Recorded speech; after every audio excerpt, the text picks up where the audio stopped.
오늘 5절 말씀을 다시 보면 너희 안에 이 마음을 품으라. 곧 그리스도 예수의 마음이니 예수의 마음을 품으라.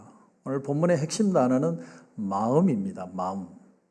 우리가 흔히 마음 먹기에 달렸다 이런 말도 하는데 예수의 마음을 품으라. 이건 어떤 의미를 가지고 있을까요? 헬라어로 보면 여기에 나와 있는 이 마음이라는 단어가 프로네이테라는 단어입니다. 이 단어의 뜻은 그냥 단순히 사람의 마음을 가리키는 게 아니고 마음가짐, 마음 자세, attitude 그런 뜻이 있습니다. 왜 바울은 너희는 예수 그리스도의 말씀을 가져라, 행동을 가져라 그렇게 말하지 않고 예수님의 마음을 가져라 이렇게 표현했을까? 한번 생각해 보면 그 이유는 우리는 마음 없이 말할 수 있고 마음 없이 사랑할 수 있다는 거예요. 여러분 그렇지 않습니까? 우리가 드러나는 모습들을 통해서 얼마든지 내가 열심을 낼 수 있고 말을 할 수는 있지만 마음을 들여서 사랑하는 건 참 어렵습니다. 심지어 더 나아가서 마음 없이 할렐루야, 마음 없이 축복합니다 얼마든지 얘기할 수 있습니다. 요즘 유튜브들을 보면 자기 성공에 대한 강의들을 들어보면 이런 얘기들을 많이 합니다. 자기를 절대로 드러내지 마라. 자기를 감춰야 된다 끝까지. 그러지 않으면 당신이 오히려 당할 수 있다. 그러면서 유튜브나 모든 강의의 내용들을 보면 자기를 어떻게 화려하게 드러낼 수 있을까? 어떻게 드라마틱하게 표현할 수 있을까? 이쁘게 표현할 수 있을까? 그런 얘기들만 우리에게 들려줍니다. 근데 여러분 성경을 보면 성경은 다르게 얘기합니다. 너의 중심이 달라져야 된다. 인격이 달라져야 된다. 그러므로 마음가짐을 그리스도와 같은 마음을 가지라 이렇게 표현합니다. 마음의 문제를 얘기합니다.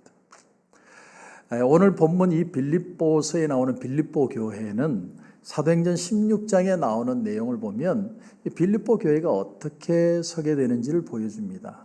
우리가 잘 아는 대로 사도 바울은 소아시아에 머물고 싶었는데 환상 가운데 마게도니아 사람이 이리로 건너와라. 그 환상을 보고 건너간 곳이 빌립보입니다. 근데 이 빌립보라는 시티는 원래 어떻게 생겼냐면 BC 365년에 이 알렉산더 대왕의 아버지 마게도니아의 왕 빌립 2세가 세운 도시입니다. 그는 마게도니아와 이웃하고 있는 드라케라는 이웃 나라를 땅을 뺏어서 거기다가 도시를 지었는데 자기 이름을 붙여서 빌립보라고 정한 것이죠. 그리고 BC 168년이 되면 이 헬라는 다 망하고 로마가 점령하게 되죠. 그러니까 로마가 점령하고 난 뒤에 로마의 황제 옥타비아누스가 이 퇴역한 장군들, 퇴역한 군인들을 빌립보의 신도시로, 신생도시로 정착하도록 정책을 씁니다. 그래서 로마의 혜택, 로마의 행정제도와 똑같이 적용하는 그런 신생도시가 빌립보가 됩니다. 그래서 이 빌립보에는 참 많은 로마의 군인들, 퇴역 장교들이 와서 살고 있었습니다. 그래서 우리가 빌립보서를 보면 유명한 여인이 나오죠. 자주장사 루디아. 루디아가 자주장사라는 건 두아디라 지방에 자주색 물감 염료를 만드는 그런 동네에서 이 빌립보라는 지방에 와서 비즈니스를 하던 여인이었습니다. 왜 자주색 물감을 쓰느냐면 로마 군인들은 이 자주색 물감으로 천을 만들었어요. 자주색은 굉장히 고급한 색깔입니다. 그걸 통해서 비즈니스를 하는 여인입니다. 그런데 사도 바울이 빌립보에 가보니까 사도 바울은 항상 회당에 들어가서 설교를 해야 되는데 빌립보에는 회당이 없었어요. 유대인들은 10명만 넘으면 무조건 회당을 만듭니다. 그러니까 빌립보라는 지역은 그 숫자도 안 되었다라고 짐작할 수 있습니다. 그래서 안식일 날 강가에 나갔는데 유대인들이 기도하고 있는 모습을 보죠. 그래서 사도 바울이 그들 앞에서 설교를 하는데 루디아의 마음을 열어서 하나님의 성령이 감동해서 예수 그리스도를 믿게 합니다. 그래서 이 자주장사 루디아가 자기 집을 오픈하면서 빌립보 교회가 시작이 되죠. 그러니까 이 빌립보 교회의 특징은 뭐냐면 여성 주도적인 교회예요. 그래서 얼마나 열심히 특심한지 사도 바울이 로마 감옥에 지금 갇혀서 이 편지를 적는데 젊은 에바브로디도라는 담임 목사를 보내가지고 이 사도 바울에게 사식도 넣어주고 그리고 위로금도 전달을 한 겁니다. 이게 얼마나 사도 바울이 감동이 됐던지 빌립보서 4장 15절에 보면 내가 마게도냐를 떠날 때에 주고받는 내 일에 참여한 교회가 너희 외에 아무도 없었느니라. 내가 개척교회들을 그렇게 많이 세웠는데 유일하게 빌립보 교회만 내게 이 사랑의 마음을 표현했다는 거예요. 너무너무 고마워가지고 사도 바울이 고마운 마음과 함께 빌립보 교회를 사랑하는 마음으로 편지를 적은 것이 빌립보서입니다. 근데 여자 주도적인 교회다 보니까 이 교회는 양면성이 있었습니다. 이 여성들의 열심 뒤편에는 뭐가 있냐면 질러시, 질투가 있어요. 사랑과 질투예요. 마치 종이의 양면처럼 사랑하는 열심과 질투가 같이 있습니다. 특별히 이 교회 리더십 중에 유오디아라는 여인과 순두계라는 여인이 부딪혔습니다. 여러분, 유부초밥과 순두부가 부딪혔어요. 유부초밥과 순두부 중에 어떻게 맛있을까요? 유부초밥과 순두부는 같이 먹어야 맛있습니다. 그래서 사도 바울이 그들을 정말 사랑하는 마음으로 이 편지를 지금 적고 있다는 배경을 아시고 이 본문에 접근해야 돼요. 여러분 5절을 다시 보십시오. 5절을 보시면 너희 안에 이 마음을 품으라 곧 그리스도 예수의 마음이니. 예수님의 마음이 어떤 마음이길래 이 마음을 품어야 된다. 어떤 행동을 품지 않고 마음을 품어라. 그럼 예수님의 마음이 도대체 뭐냐? 첫 번째가 7절입니다. 7절에 예수님의 첫 번째 마음은 오히려 자기를 비워. 헬라어로 보면 에케노센이라는 단어입니다. 아주 텅 비웠다 이런 뜻입니다. 다시 말하면 나의 나됨을 다 지워버리는 거예요. 내 권리, 내 지식, 내 경험, 내 능력, 내 의견을 다 포기하는 거예요. 그래서 영어 성경에 보면 empty himself 이렇게 되어 있어요.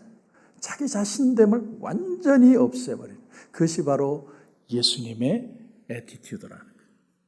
여러분 우리가 예수님처럼 산다는 게 뭘까요? 첫 번째는 자기의 자기됨을 비우는 거예요.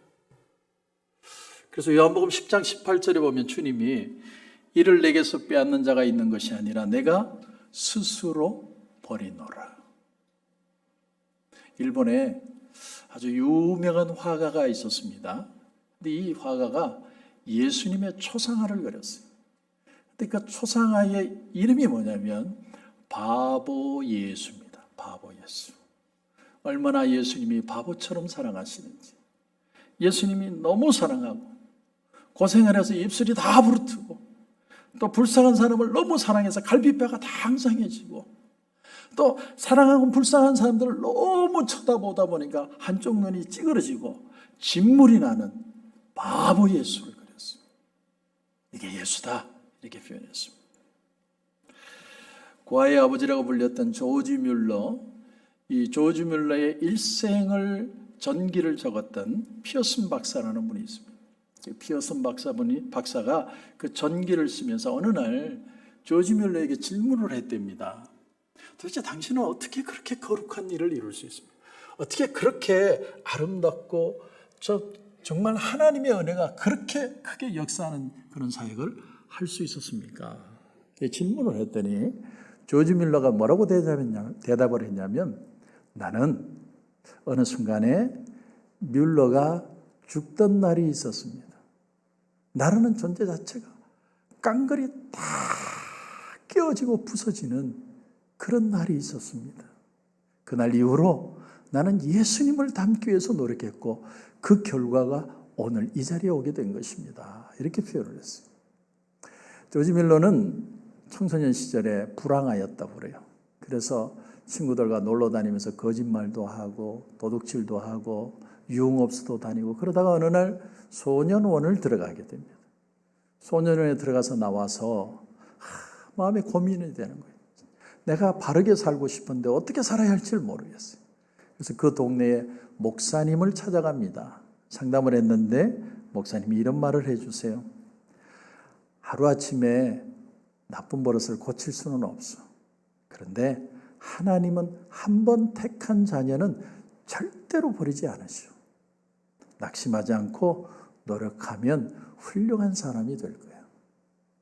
그 말을 듣고 조지 뮬러는 변합니다. 그리고 우리가 아는 5만 번 기도 응답을 받은 위대한 주의 일꾼이 되었습니다. 방법은 하나였어요. 내 모습을 다 비워버려. 예수님은 empty himself. 완전히 비웠다. 첫 번째 예수님의 애티튜드입니다. 두 번째는 8절입니다. 8절에 보면 자기를 낮추시고 이렇게 표현, 낮추시고. 이 말은 게노메노스라는 헬라어고 혹은 에게네토라고도 표현합니다. 영어로 표현하면 becoming입니다. becoming. 무엇이 되는 거예요. 나 아닌 형체를 스스로 취했다 이런 뜻입니다.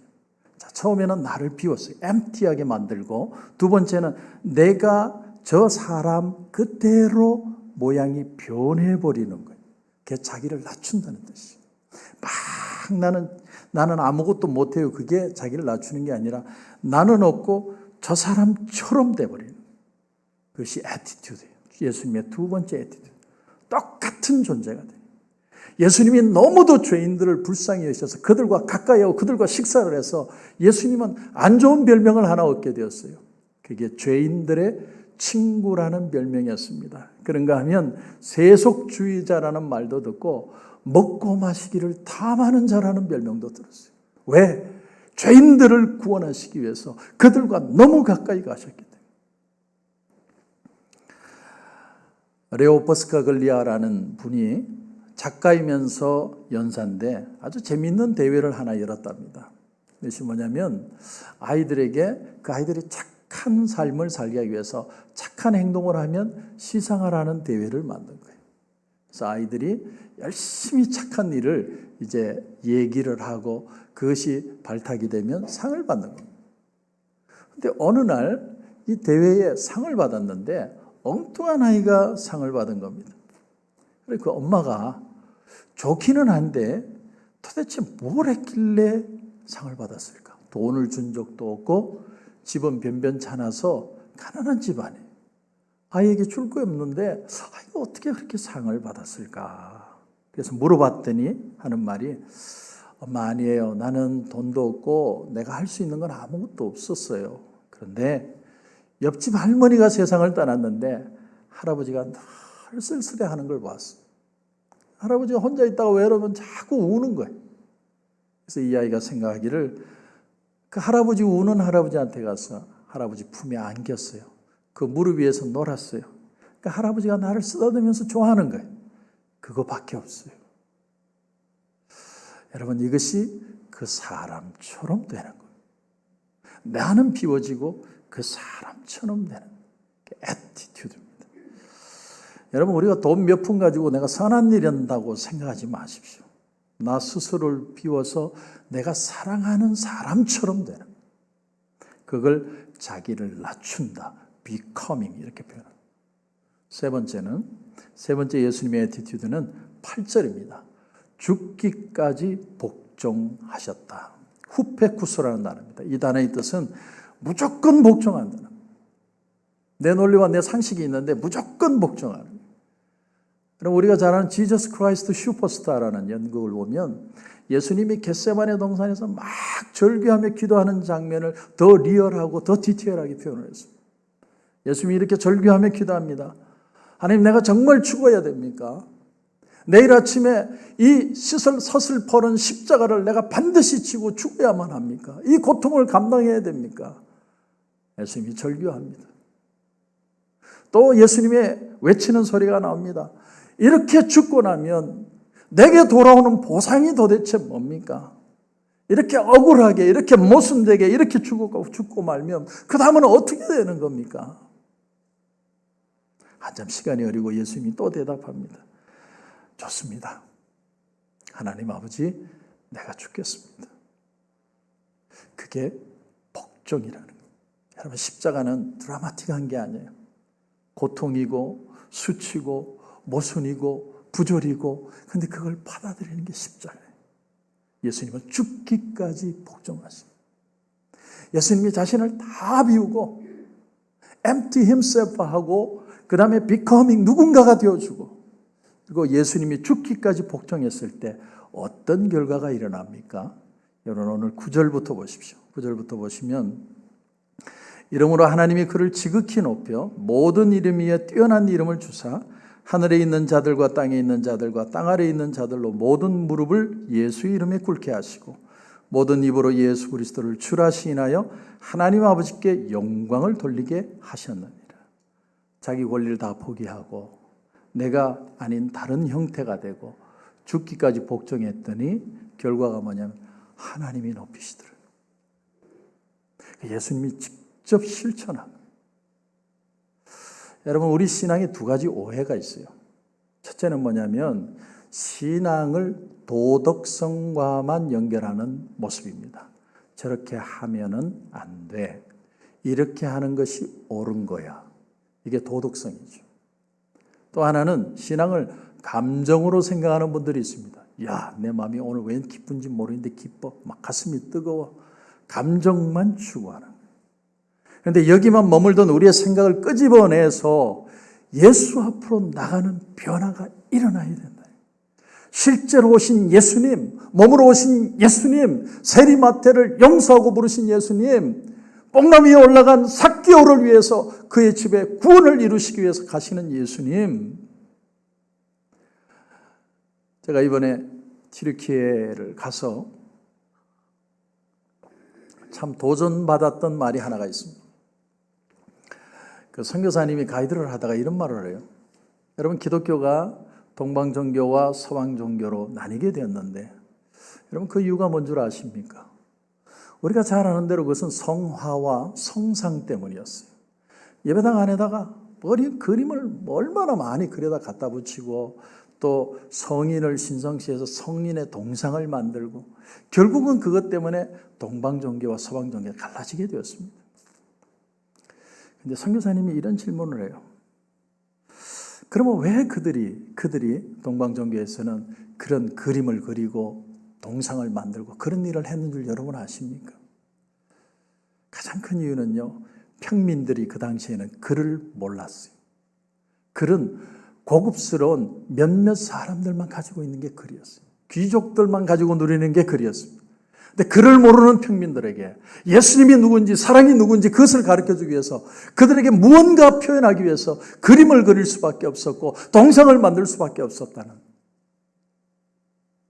그래서 그들이 100% 잘한 건 아니겠지만 정말 마음을 열고 동방과 서방이 한 마음으로 이런 주님의 사랑을 나눌 수 있었다면 오늘날에 이런 나눔이 일어났을까요? 저는 그 얘기를 들으면서 참 많이 생각했습니다. 여러분 우리가 예수를 믿으면서 가장 답답한 게 이런 거예요. 서로가 분명하기를 바라는 거예요. 하지만 하나님께서 한 사람을 신앙의 어떤 자리로 인도하는 과정은 다 틀려요. 1 더하기 2는 3이라는 공식처럼 신앙인이 똑같이 적용이 안 돼요. 순서가 다르고 관심도 다르고. 근데 결국은 어떻게 묶일 수 있느냐? 예수 그리스도 안에서 묶이는 거예요. 내 관심, 내 확신, 내 분명함이 아니라 예수 안에 있는 예수로 보이신, 예수로 인하여 묶으신, 예수로 인한 약속, 그리고 그것을 위해서 하나님의 신실하신 일하심을 통해 우리는 진정한 하나됨을 경험할 수 있다는. 결국 모든 사람들을 돌아오게 하는 것은 넉넉하신 하나님의 사랑 외에는 아무것도 이룰 수 없다는. 그 하나님의 크고 놀라운 사랑, 예수님을 십자가에 달려 죽게 만드시고야 마는 그 사랑을 경험한다면 우리는 기다릴 수 있고, 우리는 견딜 수 있고, 소망을 가질 수 있고, 기쁨을 가질 수 있다. 사도 바울은 지금 빌립보 지금 감옥 안에 있습니다. 로마 감옥 안에. 내일 죽을지도 모르는 그런 긴박감 가운데도 이 빌립보서를 보면 제일 많이 나오는 단어가 뭔 줄 아십니까? 기뻐하고 기뻐하라는. 내일 죽을 사람이 뭐가 기쁩니까? 제가 김경희 집사님 옆에서 이멀전시에 들어가서 김경호 집사님 의식도 없는데 보면서 집사님이 할 수 있는 건 우는 것밖에 할 수 없어요. 내가 어떻게 할 수가 없어. 거기서 제가 기뻐해야 됩니다. 어떻게 말하겠어요? 사도 바울은 기뻐하라. 사도 바울은 이 빌립보서를 적으면서 아마 마음이 아슬아슬했을 겁니다. 빌립보 교회를 세운 지 얼마 안 돼서 그 교회를 떠나와서 그 초보의 신자들이 어떻게 이 교회를 이뤄갈 수 있을까? 하나님 왜 하필이면 이 시급한 때에 나를 감옥에다 가두십니까? 하나님 도대체 뜻이 뭡니까? 이래가지고 하나님의 나라가 이루어지겠습니까? 빌립보 교회가 해결이 되겠습니까? 깊이 생각하고 깊이 고민하다가 사도 바울은 이런 고백을 합니다. 여러분 고린도전서 13장 1절 이하입니다. 내가 사람의 방언과 천사의 말을 할지라도 사랑이 없으면 소리나는 구리와 울리는 괭가리가 되고 내가 예언하는 능력이 있어 모든 비밀과 모든 지식을 알고 또 산을 옮길 만한 모든 믿음이 있을지라도 사랑이 없으면 내가 아무것도 아니요 내가 내게 있는 모든 것으로 구제하고 또 내 몸을 불살하게 내줄지라도 사랑이 없으면 내게 아무 유익이 없느니라. 무슨 말이에요? 여러분 사랑은요 천사 같은 말을 하는 게 아니라는 거예요. 산을 옮길 만한 것 같은 믿음도 아니라는 거예요. 자기 몸을 불사르게 내어주는 그런 어떤 열정도 아니라는 거예요. 그럼 사랑이 도대체 뭐예요? 사랑이라는 게 도대체 뭐냐는 거예요. 그 사랑이 그 다음 절에 이렇게 표현합니다. 사랑은 오래 참고 사랑은 온유하며 시기하지 아니하며 사랑은 자랑하지 아니하며 교만하지 않는 것이다. 사랑은 long suffering 하는 거다. 오랫동안 아파하는 거다. 그를 가슴에 안고 아파하는 것이 사랑이에요. 그리고 온유하는 것이고 시기하지 않는 것이고 자랑하지 않고 교만하지 않고 오로지 예수 그리스도 안에서 모든 것을 이해하려는 그 자세, 그게 바로 기독교다 이렇게 표현합니다. 그러므로 여러분 기독교 신앙은요 옳다는 것을 위해 서 있는 게 아니라 은혜 위에 서 있는 거예요. 하나님의 오르심은 은혜 속에서 나타나는 겁니다. 그 모든 것 위에 뛰어난 사랑, 주님의 십자가 사랑이고 그것이 은혜고 거기에서 완전해진다는 겁니다. 창세기를 보면 우리가 잘 아는 정직하고 그리고 진실했던 한 청년, 바로 요셉이 감옥에 갇힙니다. 종으로 팔려가더니 한 번은 억울하게 감옥에도 갇히게 됩니다. 그 감옥은 왕의 감옥이기 때문에 한번 들어가면 왕이 기분 나쁘면 바로 죽일 수도 있고 나올 수도 있는 참 기가 막힌 감옥이에요. 그의 처지를 보면 하나님 원망할 만하죠. 하나님 나는 내가 잘못한 게 있다면 하나님 앞에 성실하게 산 것밖에 없는데 하나님 내가 이렇게 감옥까지 들어옵니까? 젊은 청년으로서 마음에 그리움도 있었겠죠. 고향에 대한 향수도 있고 외로움도 있었겠죠. 그런데 그 마음을 정확하게 주인의 아내가 그 마음을 찌른 거예요. 외로운 마음에 뭐가 문제가 되겠어요? 그 순간에 요셉은 하나님을 봐요. 하나님의 신실하심이 있고 하나님의 사랑이 있고 하나님의 지켜보심이 있기 때문에 난 하나님 앞에 범죄할 수 없다는 거예요. 그래서 옷을 벗어 던져두고 도망을 갑니다. 그래서 왕의 감옥까지 갑니다. 그럼 이제 하나님을 포기할 만도 하지 않습니까? 믿음을 지키기 위해서 내가 얼마나 노력했어요. 형들이 그렇게 팔아먹는데도 그 괘씸한 상황에도 난 성실하게 착실하게 이집트에서 종으로 살다가 또 억울하게 감옥까지 들어왔어요. 근데 그 감옥 속에서 이 요셉의 다른 점이 뭐냐면 조금 더 흐트러지지 않고 성실하게 자신의 할 일을 해내고 있다는 거예요. 그랬더니 하나님이 어떻게 하세요? 이 요셉을 높이 올리시기로 작정을 하십니다. 감옥에 몇 년을 있었는지 모르겠어요. 술 맡은 간원과 떡 맡은 간원이 들어왔는데 그들의 꿈을 해몽해서 술 맡은 간원이 나가면서 내가 반드시 내가 복직시켜주도록 내가 상소하겠다. 근데 까마득하게 잊어버리죠. 그래서 2년을 더 감옥에 있습니다. 근데 그 2년을 있기 전 그 요셉의 나이가 대략 28세 정도 되었다고 추정을 해요. 근데 최근에 고고학적 자료가 발견이 됐는데 그게 재밌는 기록이 하나가 나 있어요. 그 기록이 뭐냐면 요셉의 시대에는 나이가 30이 되어야 고급 공무원에 오를 수 있답니다. 그러니까 만약에 요셉이 정말 술 맡은 간원이 기억을 해가지고 거기서 풀려났으면 30이 안 됐기 때문에 그는 뭐 그렇게 살든지 고향으로 돌아가든지 아니면 딴 일을 하고 있었을 겁니다. 근데 하나님은 요셉에게 고통의 시간을 2년을 더 허락하셨어요. 그리고 정확한 타이밍에 이 요셉을 세워서 애굽의 총리를 만들어내시고야 마셨다는 사실. 이게 요셉의 생애만 그렇다고 생각합니까? 하나님 우리에게도 똑같이 지금도 자기를 낮추는 사람, 내 속을 비우고 누군가가 되어지기 있는 사람, 그 사람을 보고 계십니다. 이런 걱정하는 분이 있어요. 목사님, 내가 나를 너무 낮추면 사람들이 나를 깔봐요. 그렇지 않습니다. 성경은 말했습니다. 너희 염려를 다 주께 맡기라. 갚으시는 분은 주님이라고 표현을 하죠. 그리고 이제까지 겸손해가지고 남들이 싫어하는 사람 한 번도 본 적 없어요.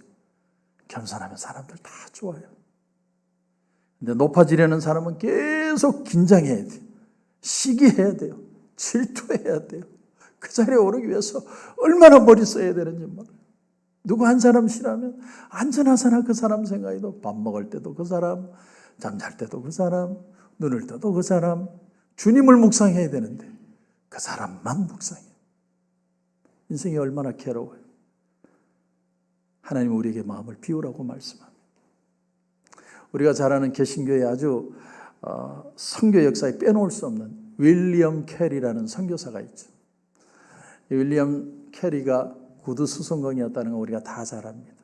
왜 구두 수성공을 했느냐? 그는 구두 수성공만 한 게 아니고 납땜쟁이도 하고 구두 판매원도 하고 자벽부도 하고 뭐 다 했습니다. 이유는 하나였어요. 선교 비용을 마련하기 위해서. 자기가 자비량으로 하나님 앞에 선교 비용을 마련하기 위해서 자기가 헌신합니다. 후에 인도로 가서 벵갈로로 성경을 만들죠. 그런가 하면 벵갈로 영어를 합본 그런 또 사전을 만듭니다. 엄청난 일이었어요. 그래서 그가 안식년에 이 영국으로 돌아왔을 때 상류사회에서는 그를 극진히 대접하고 여러 모임에 초대를 했습니다. 한 번은 영국 여왕 만찬에 초대를 받았는데 그게 무신론자 어느 장군이 이 캐리를 인격적으로 모욕을 좀 줘야겠다 이렇게 생각해서 뭐라고 질문했냐면, 윌리엄 캐리 씨, 당신은 옛날에 구두 수성공 했다면서요? 질문을 합니다. 그때 윌리엄 캐리가 바로 받아서 네, 그런데 나는 크고 화려한 도시 중간에 있었던 게 아니라 저 변두리 이름도 없는 곳에서 나는 구두를 수선하는 사람이었습니다. 얼마나 당당해요. 얼마나 자신감 넘칩니까? 그는 인생의 진정한 높음은 하나님이 주신다고 느낀 거예요. 하나님이 나와 함께 하시면 사람이 무슨 소리를 해도 하나님이 채우시고 하나님이 이루시고 하나님이 높이신다.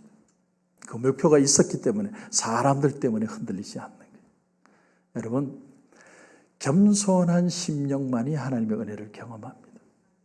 사람이요, 세월이 흐르고 경력이 쌓이고 돈이 생기고 영향력이 생기면 우리는 자꾸 높아지는데 혈안이 돼 있어요. 예수 그리스도의 은혜 아래 자기를 낮추셔야 돼요. 낮춘다는 건 뭐라고요? 내가 나는 못합니다 이게 아니고 내 마음을 비우는 거예요. 저 사람처럼 되는 거예요. 순종하는 겁니다. 그러면 누가 높이세요? 하나님이 높이시는 거예요. 이것이 기독교의 철저한 원리예요. 여러분, 우리가 은혜 앞에 다시 서십시다. 하나님의 은혜 앞에 서면 하나님이 우리를 만지시는 거예요.